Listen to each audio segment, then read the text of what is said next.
good friend of mine. And what I've seen in my time as a police officer, when I was, even before I was a police officer, I was a young man who didn't have a father. I worked really hard. I saw poverty myself. I worked up from nothing to be able to represent the Liberal Party in Northeast Calgary. But what I've seen around, particularly my black friends in the black community, is they have lost some of what is back in the old country. I worked for a year in the Caribbean, and I saw communities come together and help each other. I saw if there was a kid on the road, everyone would look after. They'd know his name. They'd know my name. They'd say, "Hey, Mr. Cam, Mr. Cam." And it was really, everyone knew everyone, and everyone looked after.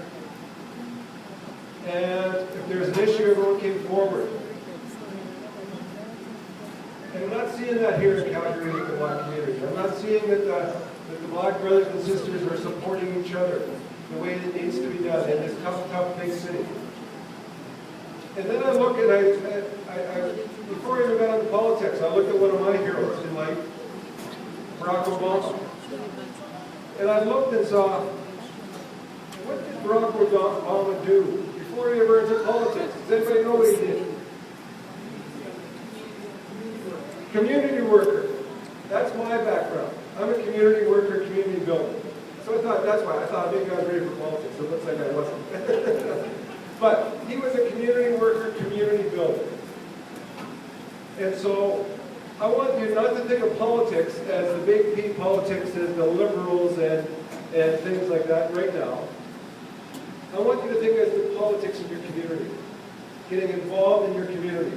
Getting involved like Nicola and other people. And Pierre and all the people here that are trying to build community and not separating. What I find is happening with a lot of our immigrant communities is everyone is, oh, I don't want like what she's doing, so I'm going to open up a new shop. I don't like what he's doing, I'm going to open up, me and my 5 friends, we're going to open up a new association. And what happens when we do that is we are dividing our communities instead of bringing them together. We now have more nonprofits in this city, in this province, than we need. Than we can sustain. Than there are funding for in provincial or federal coffers. There are funding for from corporations. There's not enough money for all these little well-meaning, we'll say mom and pop operations to be out there. But we have to start thinking, how do we collectively bring together? How do we get our Barack Obamas here, the Michelle Obamas here in Calgary? And start saying, well, let's work together. And it's not just about working with the black community, but it's about joining associations. It's joining the soccer association. It's joining the local Martindale or the Marlborough Park Association. It's being part. And that's how I started actually in my world of being involved in politics. Actually, it was starting, I was a soccer coach. I was a scout volunteer. I was a member and then a president of a multicultural association, and then of a literacy association. So I learned about democracy hands-on, not through a book. It was by getting in the trenches. It was by feeling with community, helping community, and being involved with community. So that's what we need, brothers and sisters, is for your involvement at every level of society. It's called full participation. It's taken off those chains of slavery. Slavery is gone. As we learned here today, we've got great forefathers, men and women in the black community who have paved the way, who have gotten rid of discrimination. The Alberta Human Rights Act is 40 years old, and it is in full force, and it is there for you. We've got the Charter. It's 30 years old, the Charter. It's there to protect your rights no matter your race, religion, creed. It's there. We've got well-meaning people old, young, white, black, that are there fighting for your rights and your responsibilities. It is for you to take the torch and say, I'm going to get involved. It is for you to sign up and volunteer at the associations. It's for you to, one of the things that's available, that I'm going to pitch just a little bit, is there's a liberal leadership going on right now. And Canadian leadership. And they've got a new thing on for democracy. That you don't have to be a member, you just have to be a supporter. So if anybody wants, I'll leave a sheet here. You fill it out, anyone over the age of 14, doesn't have to be a Canadian citizen, can now be involved in democracy, very much like a US-style primary where everyone can vote for whatever party primary. That's what the Federal Liberal Party is asking and letting people do. Get involved. Let your vote count. So it is empowering yourself wherever you can to stand up. So back to me and getting in politics. What happened was, people came to me and said, Cam, you should get in politics. I said, no, I'm too busy. I'm busy with community, I'm busy with this. Next election, Cam, help us out, help us out. I said, I'll help you out in the background. So I helped out and I did what I could. And then, I didn't like what was happening with our government, with the ruling party, and I said, no, okay, I'm going to stand up. So I stood up and I put my name forward. That's what we need, each one of you, is sometimes just to stand up for your beliefs. Stand up for your brothers and sisters. Help them through the system. Stand up when you see what's right and wrong. You know what the number one group that's discriminated in our country is when it comes to the workforce? Anybody have any ideas? Whether it's immigrants? It's the natives, yes. The natives are, yes. So, but the second one that we find in the workforce, the number one, and this was done by a Labour Congress of Canada, they did research. They did basically white Canadians, Canadians of color, and immigrant Canadians. Who do you think had the lowest income in the working force? No, the colored Canadians had the lowest. So we know there's still work to be done, and we still need those born here to stand up for your rights. We still need groups like this to be able to talk about this stuff, because it's important stuff to talk about. If you don't talk about it and let it go, then you're going to have what my Aboriginal brothers and sisters are having, is they have normalized that racist discrimination.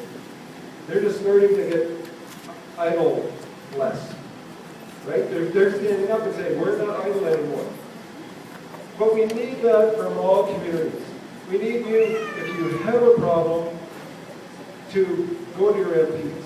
We need you to go as a group, go. That's another reason I get involved in politics. Because I'll tell you right now, when I go and I sit in the back rooms of when organizations are saying, okay, how are we going to, what ethnic groups are we going to target? Guess who gets targeted? The squeaky wheel gets targeted. You know what that means? So the bigger groups, or the groups that are active. Somebody said here, somebody said, well, the Chinese get so much energy here. But you know what? The Chinese community is active in politics. They go and they meet with their politicians. They go and they meet with the leaders in the group home and say, listen, you're not looking after our needs or something. It's up to, again, like the Obamas, when they were younger, if there's something you don't like, you have to get a group together and go and see a minister or go and see an alderman and say, listen, we don't, because power is important. And don't mistake that. That's one of the reasons that I thought I'd try to get into that upper echelon, was because I think we still need to be able to at least scare who's ever in power to keep things online. And the other thing is, as somebody said here, I was talking to someone beforehand, and they said, you know what, I'm finding I'm not getting where I need to go. I have an education, I speak English, I have everything, but I'm not getting where I want to go. I'm not getting my full potential. And by getting involved in the community, you will reach your full potential. Because you're going to network with people. When you're volunteering at a political party or something, or you're volunteering at a school, like people are doing here. If you're volunteering, you're rubbing shoulders, and you're networking. And my mantra is your network is your net worth. If you don't have a network that you can call out to when you want a job, if you don't have a network when you can call out when you're in need, if you don't have a network that you call out when your community's hurting, then you're alone. And you're not going to get that power. And I see we have lots of people here. We have this network right here of this 40 people. And we agree from here on forward to work together, to work on issues. Today we'll work on this issue. Tomorrow we'll work on this issue. Then we get stuff done. That's what I did in policing. Was a lot of times I work on issues. And my best team I ever worked on was where we had a team of 8 officers. And each 2 officers had an issue. But then they said, okay, let's work on my issue today. So we work on a drug file. And all 8 of us would all work on that drug case. The next one said, well, I got break and enter case. And we would all work on that break and like 8 of us. And there's power in numbers. And so my challenge to you is be powerful. Let your voice be heard through the internal groups, internal politics of each other. If you can do that, and I know you can, because we've seen it. We've seen the Arab Spring, where people have risen up and said, our voice needs to be heard. That's how our bell goes. It's the school bell. Oh, sorry, sweetie. We've seen the Idle War, where people have stood up. We've seen it happen. But for the benefit of, again, it's not only the benefit of you and what you're doing now, it's for the benefit of your kids and their kids. But as I was at a citizenship ceremony last week, and I just want to reiterate one point that was said by Mayor Nenshi. He said, do not just volunteer and get involved. Don't just volunteer and get involved and work hard for your kids. Because your dreams, your wishes, your vision matters too. And you know what? Canada's matters. So you matter to Canada and Canada matters to you. So I just pray and hope that we can all work together to make this society better. So thank you.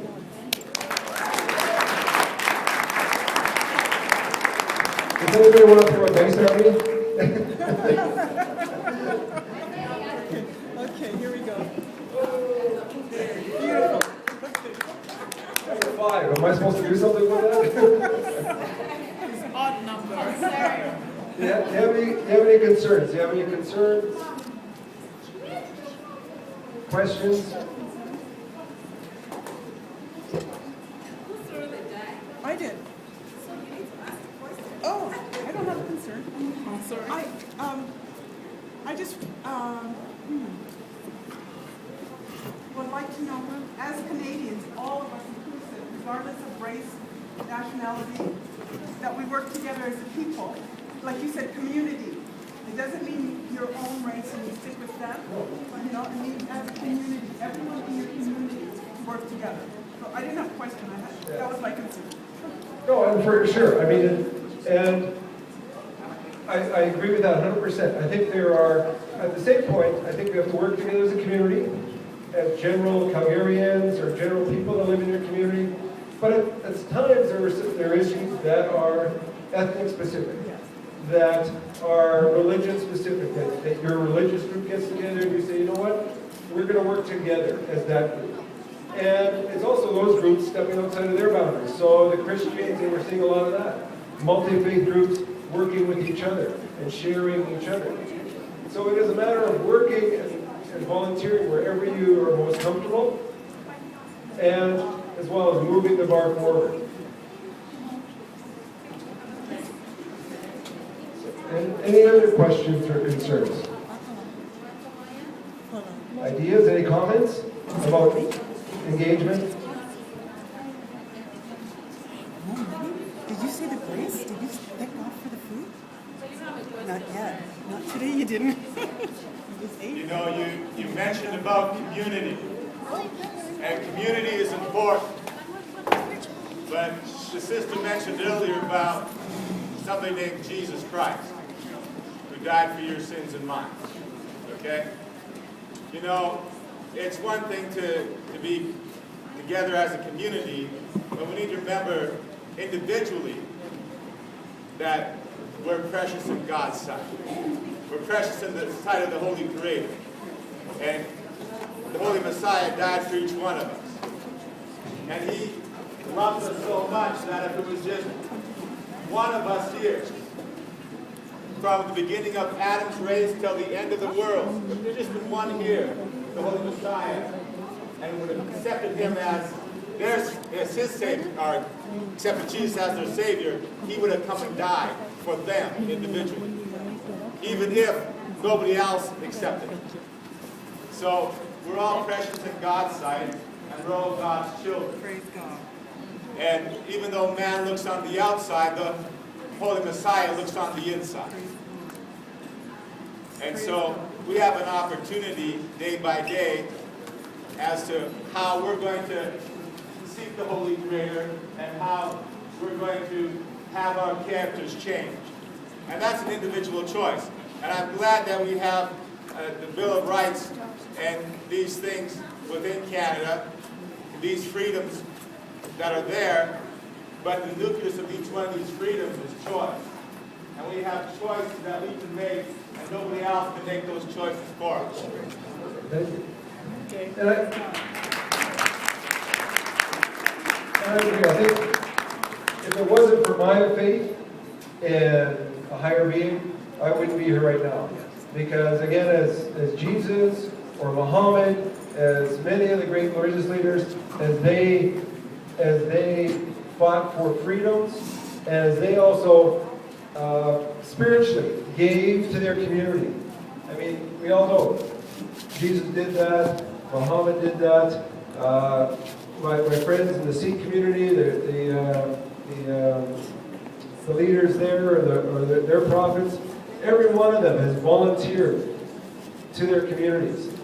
And that's always given me power. When I go and pray with them at the synagogues, at the mosques, at the churches, that gives me power to keep on wanting to give back to the communities, because all of the great religions tell us that we are who we are, and we are here for a reason to make a difference. So I just challenge you to make a difference, not only to your own family, to your own brothers and sisters, but the general community in itself. So thank you very much.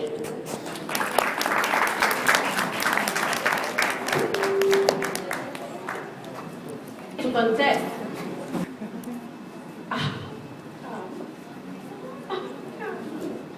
They are so calm. Who is ready to contest? We have voters in the house. Hey, that's my baby girl. She's ready to contest. So, she's ready to be a contestant in your on the tablets of the Abraham card. That's the only way our voice can be heard. When we have people who are contesting, it's like we are still not ready. We need to give it a thought. That's why Cam has been here to talk to us. And right now, we want to play the game again. Who is going to... Who wants to catch? Who wants to catch? No volunteers. Hey, we are always winners. Oh, go ahead. Awesome. Go ahead. No, you go ahead. Go ahead. Please come, Brian. Come. So they are ready to catch. And if you throw, make sure you make it very hard so they don't find it easy to catch. So you can get a number that gives you good questioning or consent. Just stay away from my money makers. Okay, so I don't need this, right? We're catching, right? Okay. Who's got it? Who is throwing it? All right, yes. You catch. Woo! 3,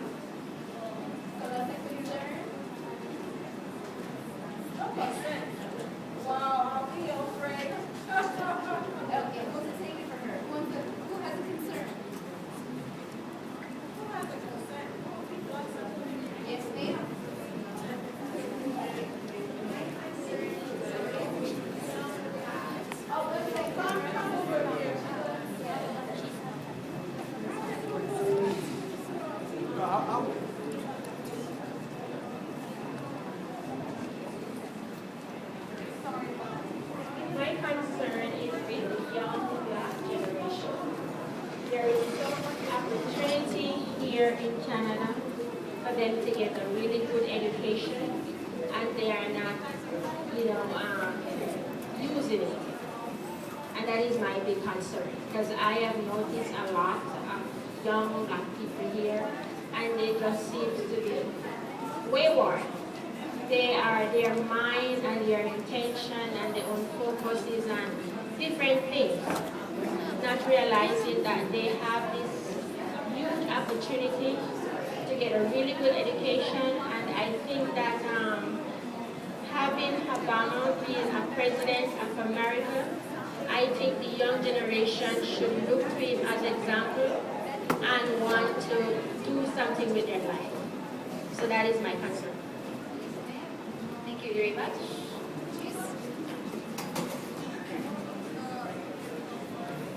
Actually, I'd like to say something. I understand we're eating and there's people in line.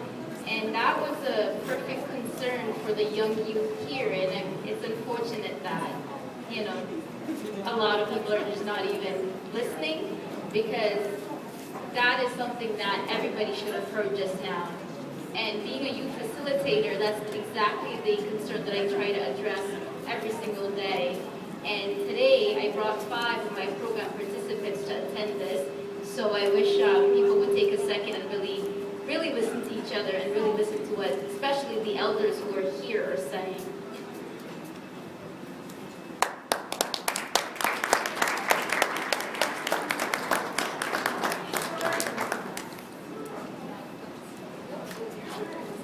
It's my turn. But do I need this? Probably not. Okay, go ahead. Throw something at me. Anybody else? Now, I haven't looked at what it is. So now am I supposed to look at the bottom, or the top, or the side to the right, or the side to the left, or in front of me or behind me, because there's 6 sides. Who wants the top? Who wants the bottom? Who wants to the right? Who wants to the left? Who wants to the front? Who wants the back? I don't know, the right was pretty close. Let's do the right over and the top over. Who wants the right? Who wants the right? And who wants the top? Okay, it looks like the top wins. All right. Uh-oh. Uh-oh. Number 1. What's number 1 supposed to be? Concern. Is number 1 a concern because it's odd? Okay. Before we get into a concern, I got to tell you a little story. Okay? There was a fella years ago, he was in Nazi Germany. His name was Dietrich Bonhoeffer. Now, Dietrich Bonhoeffer was actually a clergyman. And Dietrich Bonhoeffer was writing in his memoirs while he was in jail. And what he expressed was, I saw certain people's rights being taken away from them, and it didn't affect me, so I didn't say anything. And yet, I saw people's rights being taken away from them, and it didn't affect me, so I didn't say anything. And yet, I saw people's rights being taken away from them, and it didn't affect me, so I didn't say anything. And then it came to pass that my rights are being taken away from me. And I stood up to say something, but there was nobody left to listen. Is that what you want to have happen with our society? People fought for these freedoms, and people come to the United States of America and to Canada, risking life and limb, leaving whatever they had behind them, whatever wealth or position they had, and came to the New World so that they could have freedom to do these certain things. Freedom of religion, freedom of speech, freedom of peaceful assembly. You realize that in some places of the world, you couldn't even have this meeting. They would haul you off to jail. There's some people that may be from part of those worlds that have seen such things happen. We need to protect our freedoms, whether or not they are from our nationality or not. And we need to exercise these freedoms, whether or not they're from our nationality or not. I exercise my freedoms every day, and I let people know that I'm protecting my freedom of speech. And so I encourage us all to do so. So now, somebody's got a concern. No concern? Because it doesn't concern me? What was I just talking about? That's right. Okay? No concern because it doesn't concern me. Because it's not coming across my doorstep yet. And I use the word yet because those who don't want you to have these freedoms and those who do not want me to have these freedoms are very happy to take away this person's freedom. Oh, well, you're not affected of it. And she's crying out, but there's nobody listening. And then, all of a sudden, my brother's freedom here is taken away. And it's not affecting nobody else. It's not affecting my community. It's not affecting my people. So we'll just push you aside. I don't need to be pushed. Okay? All right? So the thing is, we need to watch, and we need to pray, and we need to ask God for help and for His understanding. Okay? Because there's freedoms that years ago God had me stand up for, and God had me to sit down and write a letter to a fellow by the name of, you might have heard of him, Bill Clinton. And God had me write many letters to Bill Clinton, but then He also had me to write to George W. Bush. And He even had me to write letters to Barack Obama. I've even met Mr. Barack Obama. I have shook his hand, and I've hugged Mr. Barack Obama. Okay? But I'm sharing with you, we got to stand up for our freedoms. You got a concern. Yes. Please. Thank you for that. I can't stand alone. Okay? Thank you. Brian here is a friend of the class. He has always believed that if we are united, we can move mountains. And that's just why we have called one another tonight, to talk about who we are and how we can move mountains. Thank you very much. You're very welcome. But before I go, I got to share with you, there's a good friend of mine, and I've had many good friends of mine, that looked on me kindly when I was a child. And they were not of my race. And they were black. Okay? But it's going to have different colors too. Okay? But you see, that's why we need to work together, because we're all precious in God's sight. I'm catching from someone else.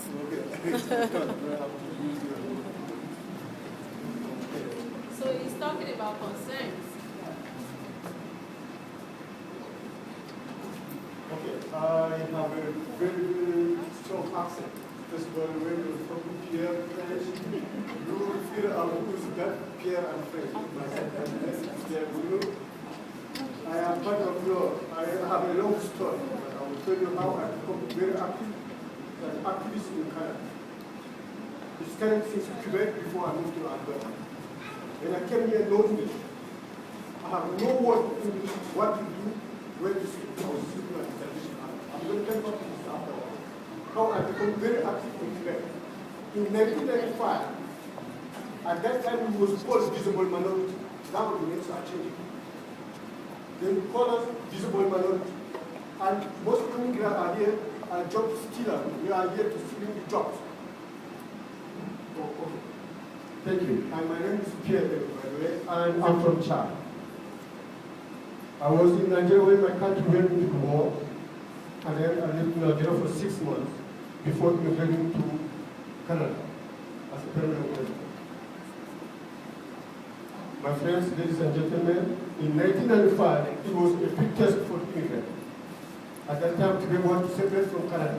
They don't have anything with the English or whatever, they want to have their own country. And the movement is still there.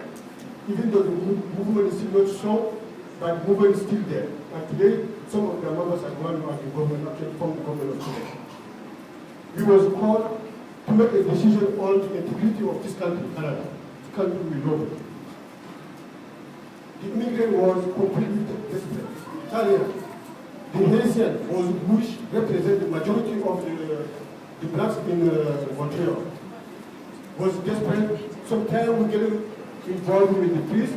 They try also what desperate was because the country is going, there was a tension. So we get together and say, we cannot do that. This is the country we give us the visa to come here. We cannot leave this country and to be split up. We don't know what Alberta is going to be. That was also Alberta had his own movement at that time. So the tension was so high, we get jumped in. We tell them this is what we want to do. We're going to gather our community. We will see what the result of the vote will come. We have meeting after ministers after ministers. Then we get together. I will call the Haitian. At that time, my girlfriend, which is the girlfriend of the white girl, runs the building, it's concert. The building with the 12th floor. And the whole building was for me to have my community activities. I brought in more than 20 Haitians, and then we have a couple from Africa.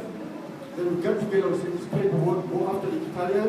And then the so-called visible minority, the English themselves, they are not welcome in Montreal because their language, they don't like them to speak their commercial advertisement in the commercial building like the McDonald's was vandalized. Why the people have to translate it in French? The tension was so high. So we get together. That time, when I was getting my community together, I did not know I was suspected by the police. Because for a black man saying that he wants to be an activist in Canada, talking about another teacher for them without it. There was a ticket we had drug dealers. At any time we have our meeting every weekend, the police came with the street driver, they parked behind the building. And I didn't notice that until one day, the guys from Montreal and in Quebec City, they came from Montreal to meet with police how we can plan it. Then we took all out. By the time they took off, I walked them out. By coming in just a time, I faced the police officers, went in searching the building. But the building had so many units. So they don't know at that time where I was living. And then after they told me, what you guys are doing here since almost 3 months now. There's a lot of gathering going here. But at that time, there's a health problem going on too. Maybe the confusion passed with the health nobody knows. They said they want to know if we are selling drugs. I said, no, we are putting politics here. They said, no. You are not this country, what you know about Canada before anymore to talk about politics.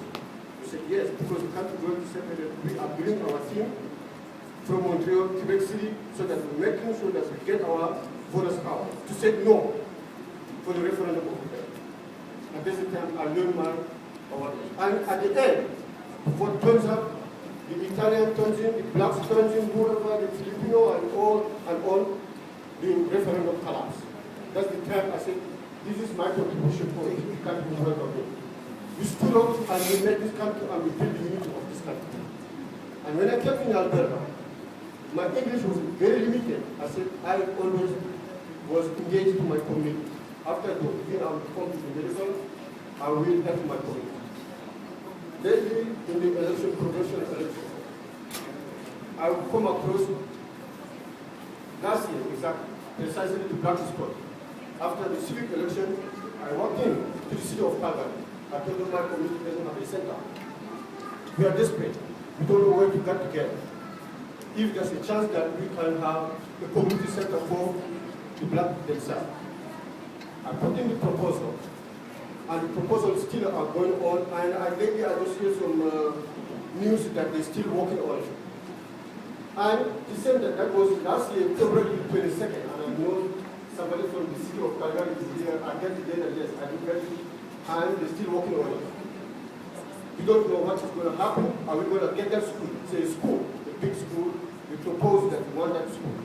Apparently, they gave me the number, 6 million. I have investors with me, they said that's not the issue. Make a chance and then we will make that happen for the last school. I don't stop there. On March, I will walk down to Alberta legislation.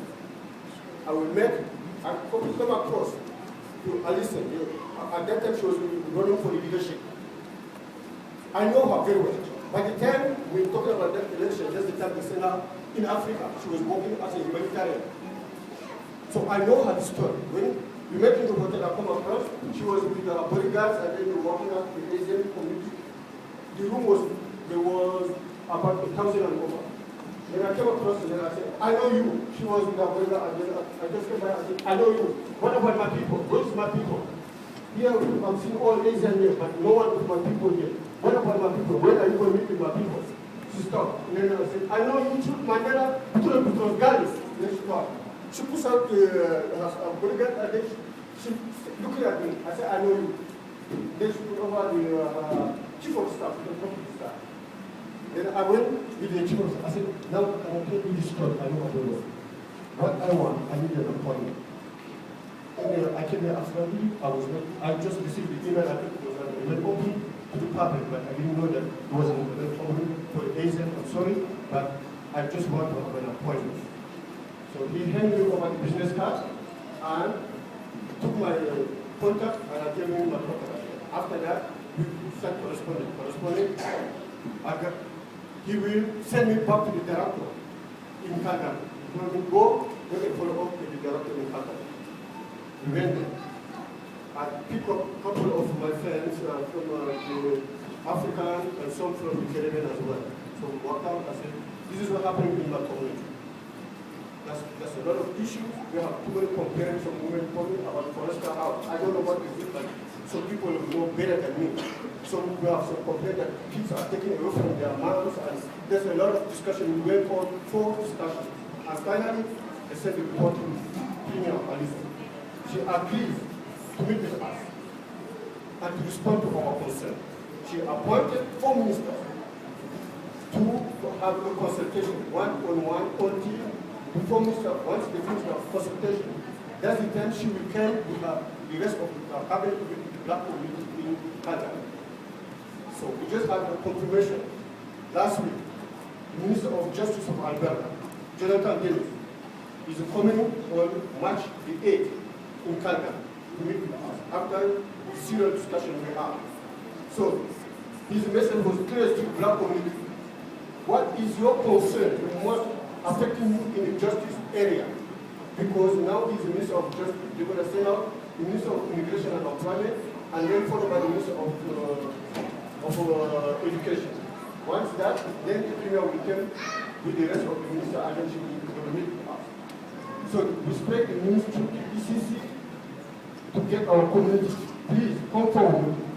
I don't know what's going on among all our communities. Some people may know. When we sit down together, we evaluate our own situation, and then we say, this is what we have, this is what we will send to the Minister of Office. I just came here to let you know that there's an announcement the Minister is coming. So I will need you to come forward, let's get together and send the report into the Minister and let them do it for you. So I will hope to see you on, I think, on Thursday, the 28th.